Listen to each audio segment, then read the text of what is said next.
আজকের এই ভিডিওতে এমন 3টি খাবার কথা বলবো যে খাবারগুলো যদি প্রতিনিয়ত খান তাহলে পুরুষদের শুক্রাণু বাড়াতে সাহায্য করবে। আর শেষে একটি বোনাস খাবারও থাকবে। তাহলে চলেন সম্পূর্ণ ভিডিওটি দেখে আসি। আমাদের 3টি খাবারের তালিকায় প্রথম হলো রসুন। রসুন পুরুষদের জনশক্তি বাড়াতে পারে।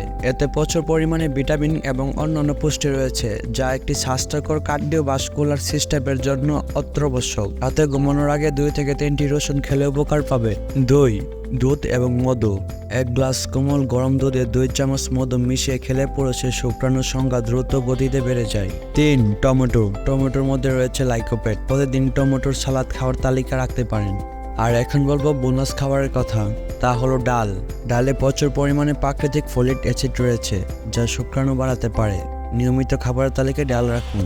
এই ভিডিওতে যে খাবার কথা বলা হয়েছে এ সমস্ত খাবার পরীক্ষিত, যা খেলে শুক্রাণু অবশ্যই বাড়ে, যার ফলাফল অনেকে পেয়েছেন। তাই আপনাকে সাজেস্ট করবো অবশ্যই এই খাবারগুলো আপনার খাবারের তালিকার মধ্যে রাখার চেষ্টা করবেন।